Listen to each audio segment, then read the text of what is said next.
Radio. Naam, hujambo na karibu mpenzi msikilizaji popote ulipo.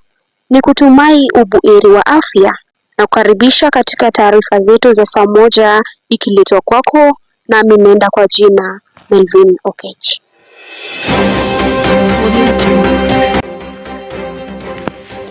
Mwanasheria mkuu Justin Muturi amefichua maelezo ya kushangaza kuhusu ushiriki wa serikali katika utekaji nyara wakati wa maandamano ya kupinga serikali mwaka jana.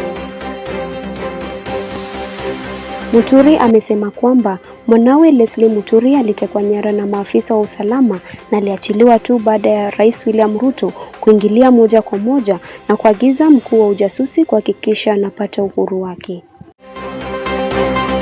Ufichuzi huu unakuja wakati kuna wasiwasi unaongezeka kuhusu hatua za serikali dhidi ya wakosoaji, huku ripoti zikionyesha zaidi ya vifo 60 na kutoweka kwa watu kadhaa.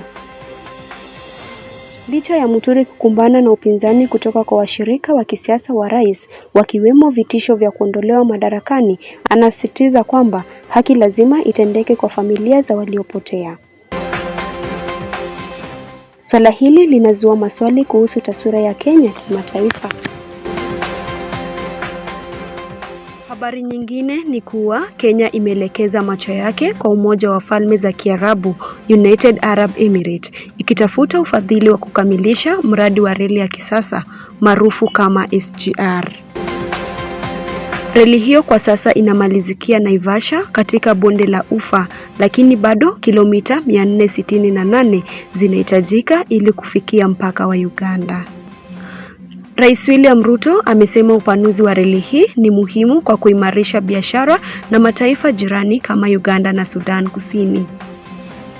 Tayari mazungumzo yameanza kati ya Kenya na United Arab Emirates, huku pande zote mbili zikikubaliana kufanya utafiti wa uwezekano wa mradi huo.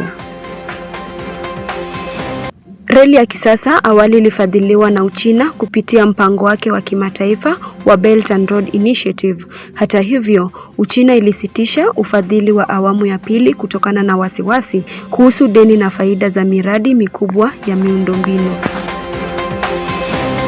Serikali inasema ushirikiano na United Arab Emirates unaweza kusaidia Kenya kujimarisha kama kitovu cha usafirishaji mizigo Afrika Mashariki.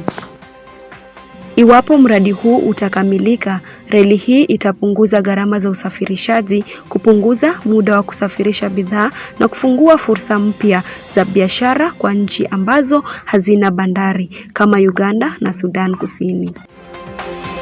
Lakini mradi huu haujakosa changamoto. Wenyeji wanaoishi kando ya reli wameelezea wasiwasi kuhusu fidia ya ardhi na madhara kwa mazingira. Serikali imeahidi kushughulikia masuala haya kabla ya kuendelea na mradi huo. Kwa wafanyabiashara wadogo, reli hii inaonekana kama mkombozi wa biashara zao.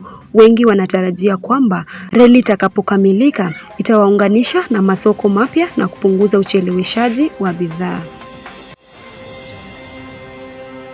Utafiti wa uwezekano na United Arab Emirates unatarajiwa kukamilika mwishoni mwa mwaka huu. Iwapo mambo yatakwenda vizuri, ujenzi unaweza kuanza tena mwaka ujao. Kufikia hapo mpenzi msikilizaji, tunatamatisha habari zetu za saa moja. Endelea kusikiliza Tuk Radio.